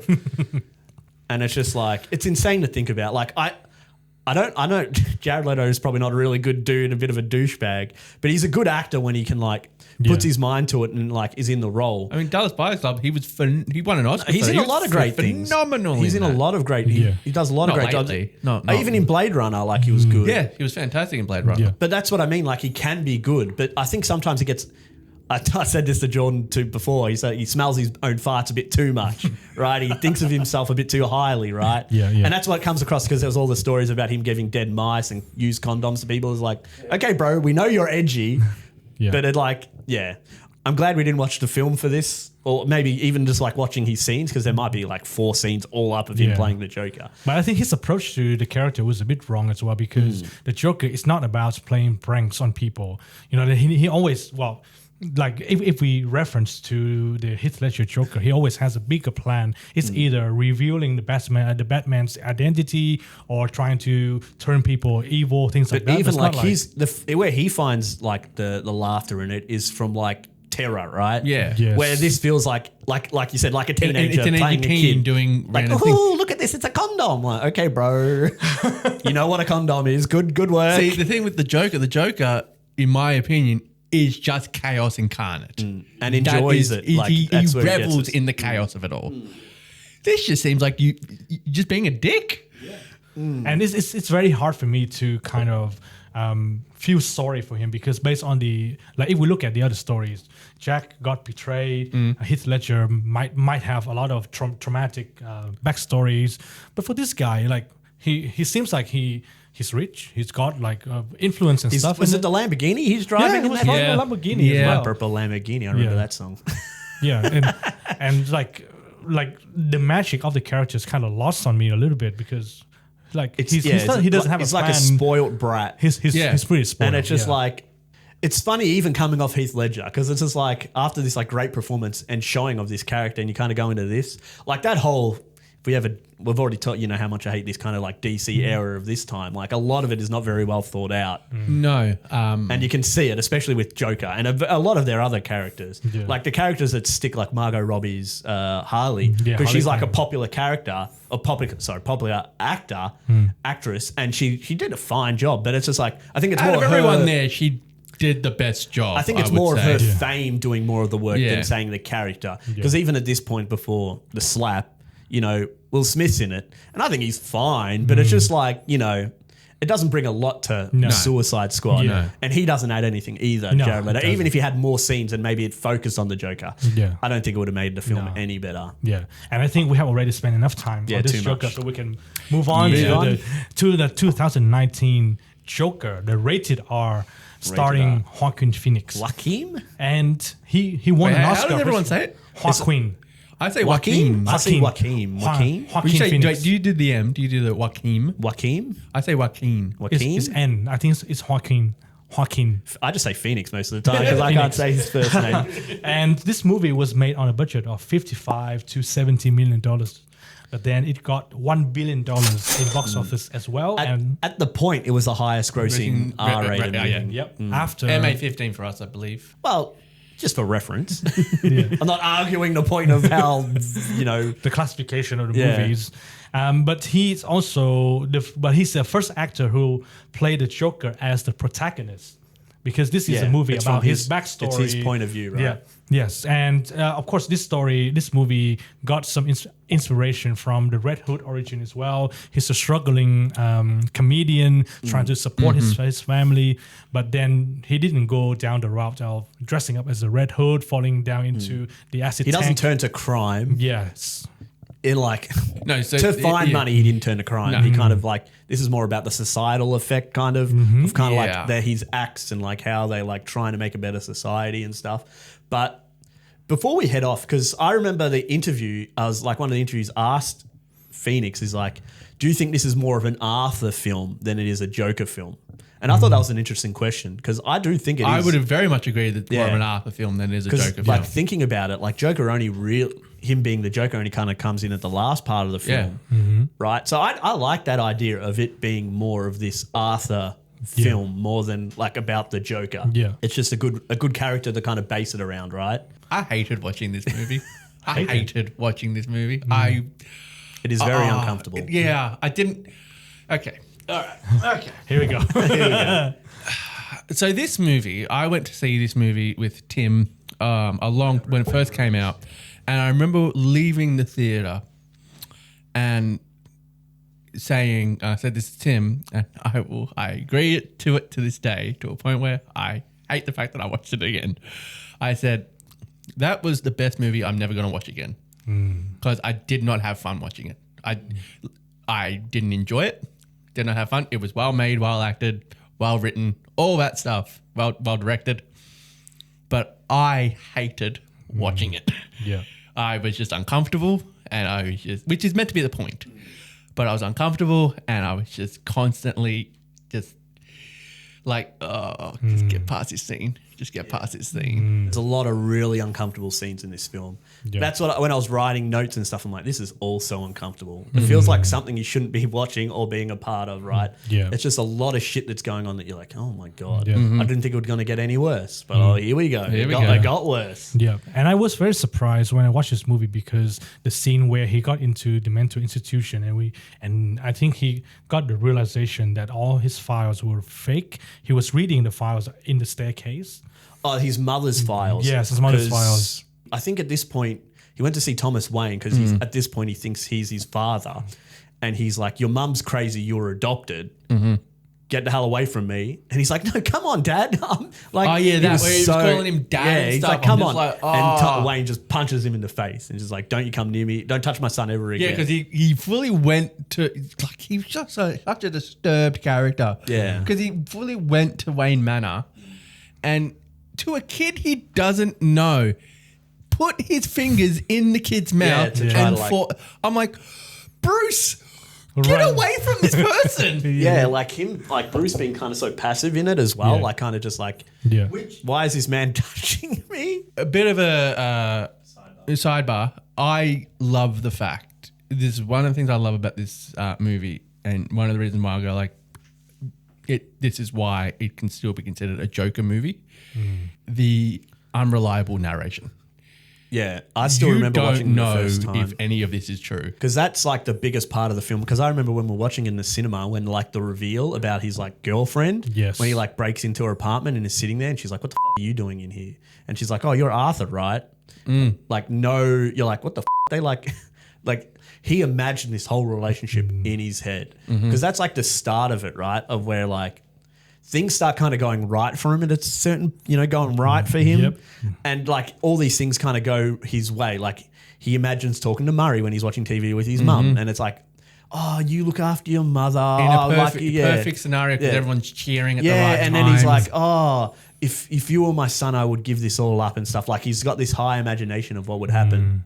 When he imagines going to the comedy and then everyone like, even when he's doing the bad set, and he's just like laughing horribly to himself. And he hears people cheering. Yeah, he hears people like just before the scene ends. Yeah, people are cheering. So he's like imagining and it went well, which is so like uncomfortable to like realize it's like, oh shit, half of this kind of like the good stuff is not real essentially. Yeah, and it's very heartbreaking. And I brought up the scene in the staircase because when I watched that scene, I cry. Yeah, it's brutal. I didn't know why I cry. But like, man, this character has been through so much shit. Already. Yeah. And the only person you could say he loves the most or even loves him is his mother. Yes. And then to find out she just treated him like trash. Yes. Because even at the point where he like, at one point in the film, he's like, oh, I'm trying to be a comedian. She's like, oh, don't you need to be funny? Yeah. His mother said that to him. And it's just like, I remember writing that down because I'm like, that's fucked. Like, come on. Yeah. Like, he does so much for her. Like, does so much. And then she's just like, probably don't do that. Yeah. Yeah. So that's why, like, I agree that it is super sad when you find out that, like, he got beaten. Like, what did he get? Just like strapped to a heater? He got chained to a radiator and beaten by the ex-boyfriend, and he was malnourished, so he wasn't being fed. Yeah, and just so much. I hated it because it's such a turning point in the film to be like, this is why he is. Yeah, because if you're watching this for the first time, you might think. You find out that his mother's been into a mental institution, so it's like, oh, maybe it's genetic, right? That there's some kind of like thing there. But then when you find out what actually happened to him, it's like, oh no, his mum like unintentionally made him the way he was because of the way she treated him, or even didn't try to help him. Maybe it's the correct way to do it is she didn't look out for him enough or at all. Yeah. So it's like brutal to look at the like. We talk about like Batman making the Joker, but he's just like a circumstance. Like it talks about a lot in this, like the societal issues and problems. Like his mum couldn't find help. Yeah. I don't know how she got an adopted child. Because she seemed like she was already crazy. Right. So however that bloody happened. And then like her mistreating the child as well.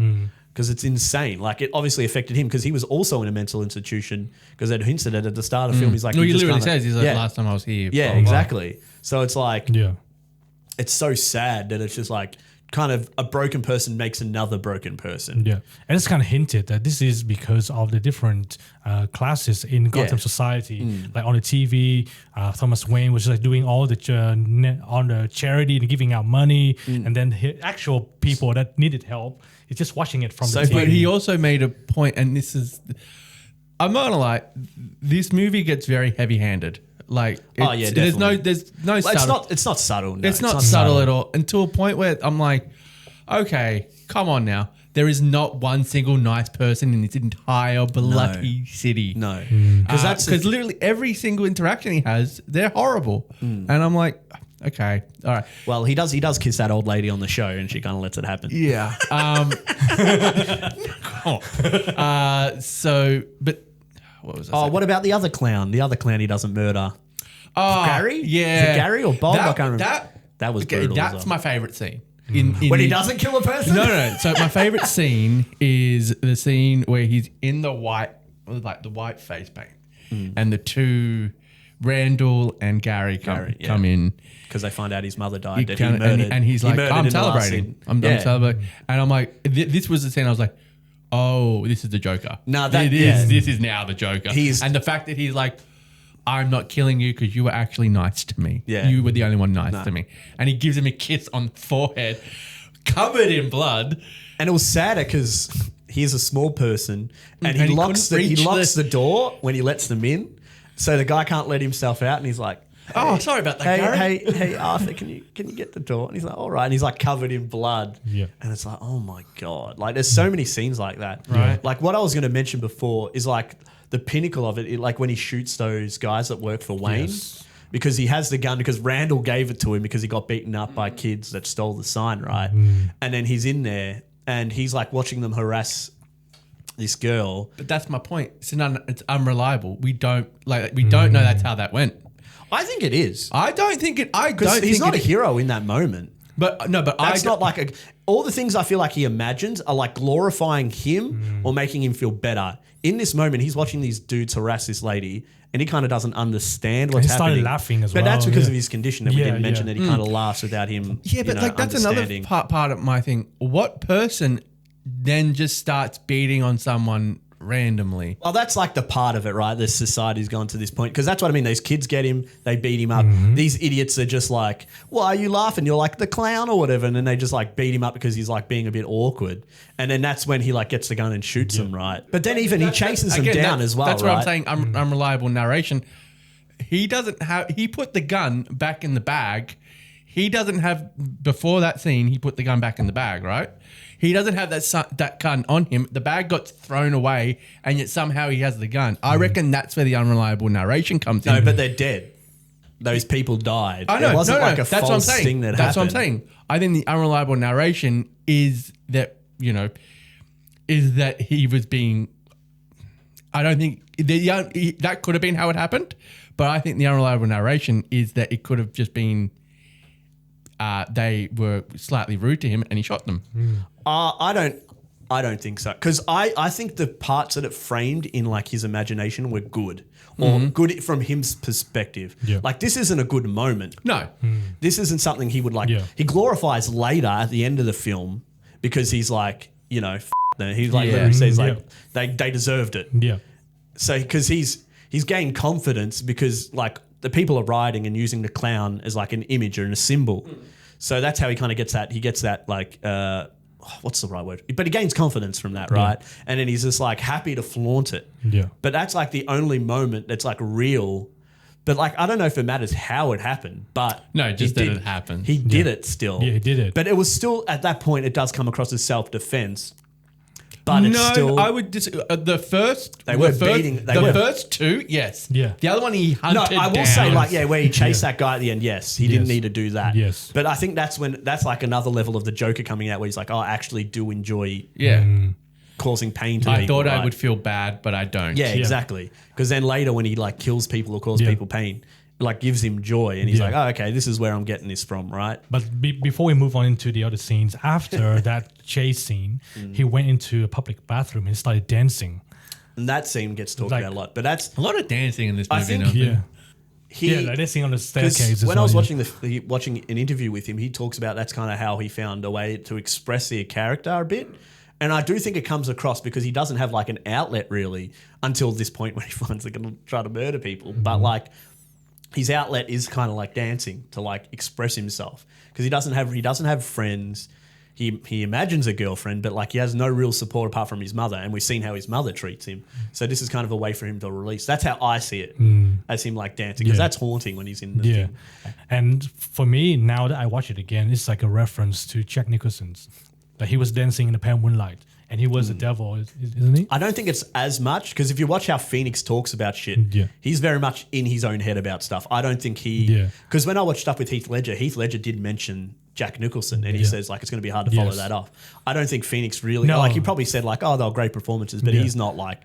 I don't think that's how he does. But if that's the case, performances. then it's a great coincidence, though. Yeah, But- I definitely would think and, that. But it is. I think it is very Joker to kind of like dance in like a horrible. It's like laughing at something bad. He's just like enjoying himself in a terrible moment. He was right? literally reveling in what he did. Yeah, and my understanding of that scene is very similar to Jordan's. Like at first, he thought that he would feel terrible about this, and then is in that dancing sequence is a moment where he realized that I'm actually enjoying this, and he kind of embraces that kind of violence. And then character. doesn't he then... That's when he starts imagining the relationship with the girl. because that's when he breaks in or like they run into it and it supposes they like sleep together. But I think that's why No, because you imagined her before that. they're in the elevator when the first time and she then- does like the shooting And then in the she head comes to his apartment. and like says, "Oh, what are you? What Were was you it? following Were me?" you following me? Yeah." And she finds that charming when any Yeah. other person would be not. like, no. So that is obviously imagination. Because the only interaction they ever had was the gun thing. Yeah. And then he like does it back. And I think she even says, "Oh, this is Yeah, like, so he does it back and she looks put off. completely put off." Yeah. Yeah. So that's why I was like, kind of, this moment is for him like, it's weird. It's like, it is an interesting point in the character because it is kind of like figuring out what he is or what he wants to be. Yeah. Because like we talk about like people like this getting help, but he does have help, but it falls out. He goes to the psychiatrist and she's like, yeah, we've got no more funding. Too bad. He's like, what about my medicine? How am I going to get my medicine? He's like, Best of luck. yeah, good luck out there, right? Yeah. So I kind of like agree with that point of the film of like people that need help that don't get it. But this is obviously the extreme end of like, he should be just locked up. Because we've also got to realize, like, well, at least in my interpretation, he's very juvenile in how he takes everything. He says that in interviews. Well, he just say, "Is he a kid?" He's like, because he's been isolated his whole life. So like he constantly lashes out, like, "Oh, you're not listening to me. Oh, you're not even paying attention to me. Oh, I deserve this. I deserve this. I deserve this," which he is very self-pitying and he's very self-entitled. I understand, like, the system is bad. Like, it's not working. He's had a horrible life. Not saying he hasn't, and so there's plenty of things to be self-pitying about. But like the way he interacts with people is very juvenile. Yeah. Except for when he's interacting with his fake girlfriend, and he stands up a lot. Like, if you notice in his imagination with the fake girlfriend, he's a very different character He's a lot more confident. He's a lot more. He stands up a lot more straighter. He's a lot more his vocabulary is a lot more not as juvenile. He's able to talk because he can't talk to her the first time, but when she comes to ask him about like where you're following him, he can speak clearly, and he doesn't like very confidently too. Yeah, like exactly. he's leaning against the thing, and even jokes about it. He's just like, Yeah. she's like, oh, I thought you were going to come in and shoot the place. He's like, I've got a gun. I can next time I go, I can do it. And she like laughs at it, but that's like not how it would go. not at all. It's like, Paul says, "Will you follow me?" You're like, and you jokingly go like, "Oh yeah, ha ha ha." She would not find that charming. No. And the police should have been answering that door. and this is where one of the images of the movie kind of tie into all of these sequences. That is the staircase. In order for him to get back home, he needs to climb up the staircase. So this is a representation of his mental health. He's struggling to be at the level of the other people every time. But when he dresses up as a Joker, he actually walks downwards. He dances downwards. And this is where, like a combination of embracing his true characteristic and descending into insanity as well. Completely let it taken over. Which I completely love this image. What do you think about his costume? I think it's all right for like the fine. film. I don't think it's meant to like stand out or anything, but it's just kind of like, I think the face paint is what does a great job because it's used a lot throughout the film for different moments. Because even right at the start when he's like doing it and he's like kind of sad and crying and like seeing it through the makeup when he's trying to like make himself smart. I'm like, because he's truly unhappy. As soon as that happened, I'm like, yeah, I know. right, You know what this is why I didn't enjoy this movie the first time. Yeah, but it's just like kind of, it's just him putting on the mask, but because that makes him confident and like he's able to do these things. But also plays into like when we go like to Murray and he's just like, oh, you can call me the Joker because that's what you did when you introduced me. You call me, who's this Joker? This is the Joker or whatever. So I like that aspect. He didn't say you can. He asks him to call him Joker. Yeah, can't call me the Joker. Yeah. And there are a lot of cool sequences in this movie, but I think the dancing sequence is one of them. But the conversation that he had with Murray. The TV presenter, this is the first time in his imagination, or the actual one. The actual one. Cool. And it was very surprising because this TV channel invited a maniac onto the TV they station. didn't know at the They time. didn't know. Yeah, but he got super popular all of a sudden, right? Because they thought it's like he says, they're doing it to make fun of him, right? They had this clip that's like funny and they're laughing at him. So it's like, oh, let's bring him on to laugh at him essentially, right? He points at it. He's like, oh, you only did this to like laugh at me, right? You called me the Joker because you want to laugh at me, right? And that's kind of like another turning point, another person he loves in his life, even though he's never met him before. Yeah. It just like ridicules him, you know? So it's just like so many people like who he thinks cares for or he cares for do not at all. So it's just like another moment. I think that's when, because obviously he was leading up to the whole thing of like he was going to shoot himself. That was like his final thing. But I think in that moment, that's where it switched. He was just like, nah. Because they're talking about like that's when he admits he's like, oh, they were bad people. I could have shot them. And he's like, oh, you're not right. And he's like, Murray, you're a bad person. And I think that's when he's like, yep, now you're going down, Murray. And that goes with the whole how just juvenile he is. Yeah, like this person was slightly mean to me. I'm going to shoot them in the face. And even Murray gave him so much more leeway in that, like when they're talking. Yeah. Like when the other guy was like, yeah, let's cut him. But he keeps talking to him. I think I was like, oh, is that unbelievable? But I do see it from a point of like maybe like this a is TV good entertainment. Cast. Yeah. It's the point of like, oh, watching someone break down on TV. People watch that shit. Yeah. Even though he never thought it was going to like that He extent, right? didn't think he had a gun. Yeah, and was going to exactly. shoot him in the face. I would be surprised that no one checks. Yeah, you would costume think. before coming to this is pre 9/11, right? No, this because from the look of It's it looks like 70s-ish. it's 70s. Yeah. 60s, 70s. But yeah, just I know I've said this multiple times. I did not have fun watching. No, this I movie. understand. Because I was the same when there were so many scenes I watch, and I'm like, I just want to skip this. Yeah, there's it's multiple scenes I wanted to skip. Because he does such a good job of like portraying this incredibly troubled character. And like I was watching one of the interviews and he was talking about how skinny he was. Yeah, he lost 52 pounds. That's at the start when he's like opening and he's like kind You of could looks. see the spine on him. Yeah. Because he was saying that they were looking through medication and what the reaction would be, and some of it is like losing weight. Yeah. So that's what they kind of went for, like the skinny look and stuff. And I'm like, oh god, like I don't know how much of a difference it would have been if he was like normal, but like it's still like adds to the role, right? Because even when he was like dancing like this, you could see his rib cage and stuff. It's like So Joaquin Phoenix lost 52 pounds for this role. But another interesting thing is he didn't reference any other Jokers before he did research for this movie. So basically, this is like his own thing. This is like his standalone movie. Well, not standalone anymore because it's got a sequel, but I don't think we need to talk about that. I was going to say, at this point, it technically hasn't been released yet, but by the time this video comes out, probably will be. has it not been released? I thought No, it's been released. I think, I don't know if it's been in Australia, it's October the 3rd or the 4th. Oh, there might have just been the embargo's probably just dropped. Okay. But Apparently, I've heard not great it's things. been, I've it's heard like middling stuff. So I haven't heard it's bad. Like you said, it sounds like it's fine. Yeah, it's fine. yeah, so this, because he was talking about, when he was talking about a lot of his like processes, a lot of it for Phoenix was on the set.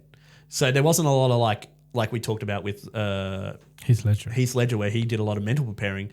I feel like he kind of felt his character as he did it, because he was saying with the laugh, I feel like the laugh in this is the most Uncomfortable. horrible because they talk about the line and it's like he laughs painfully, and I think you can really feel it when he's laughing. Like it's painful for him to laugh. There's two different laughs. He has it sounds fake. He's like awkward laugh, Yeah, and the he's like, awkward. Yeah. And there's the natural uncomfortable gut feels like it's tearing at his throat laugh. yeah, because when he does that at the comic, he's trying to do the stand-up comedian, that's when it really, and he's like coughing and it sounds like he's about to die, and you're like, oh my God. Yeah. And it's brutal. Like, I think that he does a great job of that, like showing the pain in his laugh. Yeah. Like, because if we see the other joke, they're laughing because they're like enjoying it. Yeah. He is not enjoying No. it. None of this is enjoyable for him. Yeah. And at the end, so this movie kind of introduced Bruce Wayne a little bit, but then, he was a child. So this is not like Batman's story with the Joker. This is a different Joker You story. could even say this is like a little bit of an origin story for Bruce Wayne, because it introduces the fact that they come out, they're rioting at the end because of all the shit that's been going on, and the Waynes are coming out of the theater, And they get killed. and they get shot. It doesn't say by who, but it's because of the riots. So like we're talking about again, kind of the Joker makes the Batman again, not his like not direct, but his actions. Yeah. In fact, whether or not this will, I don't know if it'll ever play out, but Oh, in no, this no. There's version, definitely never going to be. Like you're a never going to Joker see Batman. the Joker Batman. 'Cause whether ever they make more after the next film or not. I think personally that the reason why Joaquin Phoenix didn't need to research the Joker is because this is not the Joker. Yeah. At least not the Joker that we know. There is nothing about this character outside of the makeup and the laugh that resembles the Joker. It's kind of the Joker in just name alone. Yeah, I definitely think that the Joker's just kind of like a revenue to tell this story, right? Agreed. And I do think it is a very viable like origin story for the Joker. If you're like, if there was a character like the Joker, this would be something. It seems viable, right? This is some weird shit. He would go through so much horrible shit that it just like breaks him as a person, which I think it plays into it well. But like you said, it's definitely like Arthur's story. Yeah. Because when I heard someone say, is this Arthur's story? I'm like, that just hits like the nail on the head for this film. Yeah, this is not really until like you've said before, you don't really see the Joker until the last like 10 minutes. Yeah. Like 5-10 minutes. And even then, like it's literally the Murray moment, like him on the thing. Because when he gets I'd argue the white face. when he kills Randall and stuff like that. That's, That's very Joker. very committed to the point. But literally from that point onward, you could argue that it's a Joker movie. But before that, there's no real hints. Yeah. Because even at the Joker at all. Because even when he kills his mother, I think that's from Arthur's point of like, you've treated me so horribly. Like it's just like him finally being like, Yeah. kinda all this terrible shit you've done. Like, why have I put up with you? Why have I helped you? Yeah. Like you've never done anything for me. Yeah. I've never been happy one moment of my life. Because he says that a lot. He's like, I can't be happy. Well, how can I be happy? That's like a very thing for him, trying to be happy. Well, because she called him happy.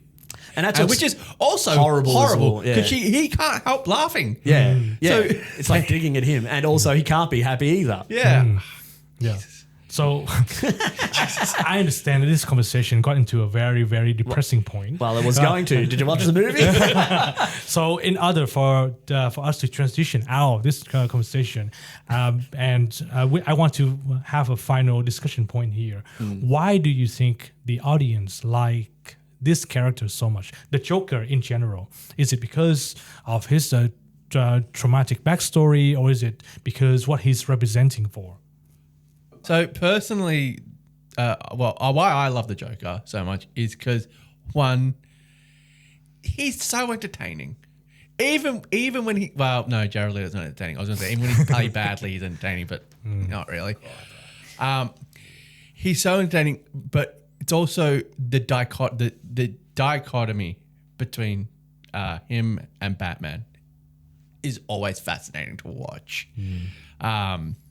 Because he is just chaos incarnate, whereas Batman is about, order. Discipline. Discipline. There is Money. Never a reason. Money. There's never a reason to kill someone. Yeah. Joker's just like, you.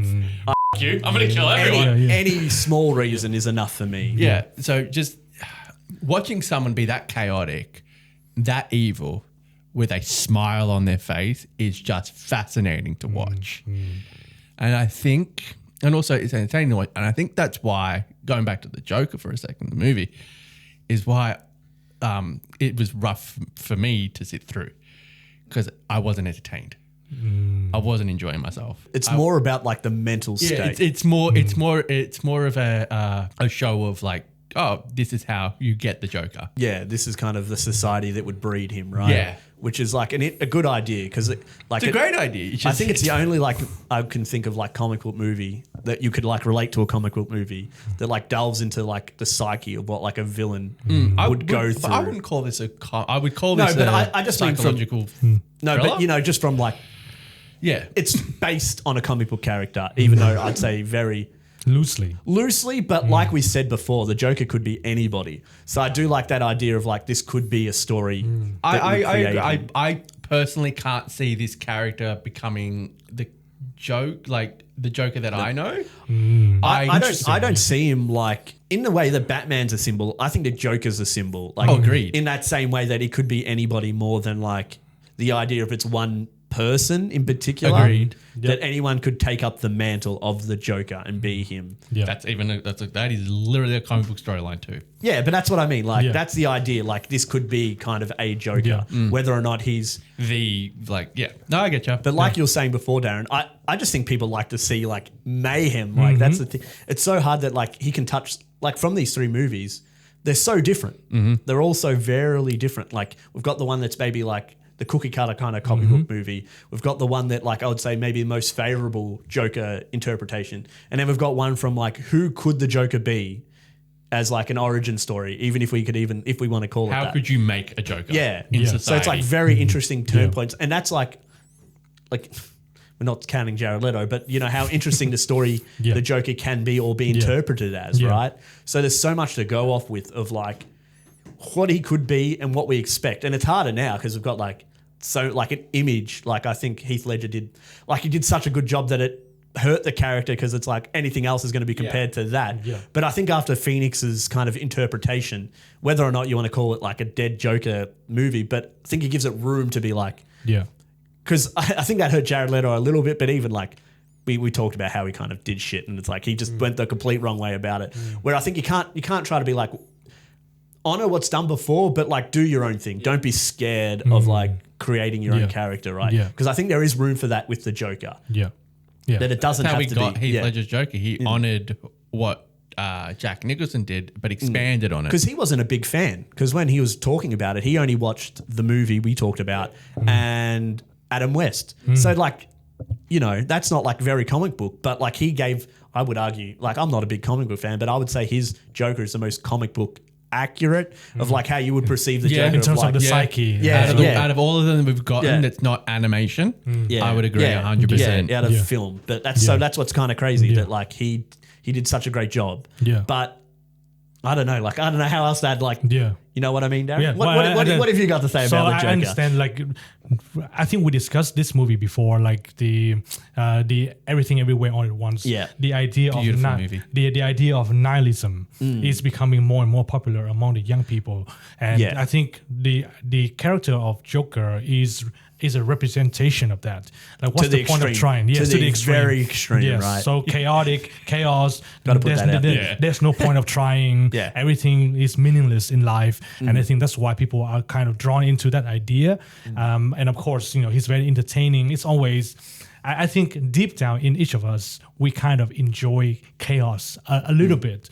Well, of course, we don't want to admit it, but of course, if you watch sport, you see a bunch of people wailing on each other. You kind of enjoy that. I just like big men hugging each other. Is there something wrong with that, Darren? No, there's nothing wrong with that. No, but I think this is why this character is very attractive to a lot of people, because he is the representation of the dark sides within us. It's like, I'm pretty sure at some point you would like to punch someone or do bad things to other people. Yeah, like kind of let go or unleash Correct. something. Losing all the control, letting go all the control. I'd like to touch on one more thing, Darren. So before the Joker was released, there was a lot of turmoil about this, like glorifying like this kind of character. But what would you think about that? I personally don't think it does. I don't think it like glorifies going to this extent because you're being dealt a horrible hand. Yeah. No, I think this is a very fine line to walk. Obviously, you don't want to glorify violence, the villainy and violence and the bad social problems. So I think this movie did a pretty good job of walking that line. This character was created because of all the bad shit that happened to him, and he couldn't help it because of his condition and things like that. But I like the fact that, yes, all the things that happened to him, horrible. And I think you hit it the nail on the head by calling him a protagonist, not the hero. Yeah, exactly. He is the main character. Yeah. But they make sure to show that he is not the hero in this story. Yeah. Yes, all these horrible things happen to him. Yes, he has mental issues, but he still chose to do what he's doing. Correct. Yeah. Right. All the things he chose to do, right? Yeah. That's the thing, like, it's not his fault that he couldn't get any more help or any help with the medication, but he chose to lash out, right? Yeah. He chose to hunt down that one person. He chose to kill his mother. He chose to kill Randall. Yep. Like, because even when he lets his friend go at the end, right, that was a choice. Like, it isn't like a rage of like a fit. It's a choice. Yeah. And then he chose to go. He didn't have to go on the Murray Show. No, exactly. He didn't have to do that. He chose to go on the Murray Show. He knew what was happening, right? Yeah. He wasn't, like we say, he's a bit of a kid, but he's not oblivious to it. No, originally, I think when it first happened, I think because Murray makes a joke when so they do segments of the video. First segment happens, Murray makes a joke and he's still smiling. Yeah. He's like, oh, okay, Yeah. And then as it goes, you see the smile drop further and further and further. So he chose to go on the show, do it knowing that he was going to, admit to killing the three guys, and makes a point to say that they were monsters, that they were horrible. Yeah, they're horrible And people, then he goes, so why'd you do it? They couldn't carry a tune. Yeah, he makes the joke, right? Yeah. Because he's like, oh, this is funny. Yeah, and I'm like, oh, that was where I was like, okay, this is now the Joker. We now have finally got the Joker. Yeah. But yeah, no, you hit the nail on the head by saying protagonist, because they make it very clear he is not the hero. He's not the hero. Absolutely. Anything else you want to include before we wrap up this episode? I think we did a pretty good job. So you mentioned, sorry. Go on. Just one more about, you mentioned the costume in Joker. While I thought it was fine, there was one in particular that I was like, that is beautiful and brilliant. It's also disturbing. Just want to put that out there. Is after the car crash, where they pick him, they basically deify him, and he gets the blood from his mouth and makes his smile. I'm like, that is absolutely beautiful. It's a great shot. It's an amazing shot. I just wanted to point that out. That shot just for a second. That the makeup design and everything with the blood was just absolutely amazing. Yeah. And that scene, of course, carries a lot of different meanings because the blood is, I guess, the representation of violence. And he used that blood to draw a smile on his face.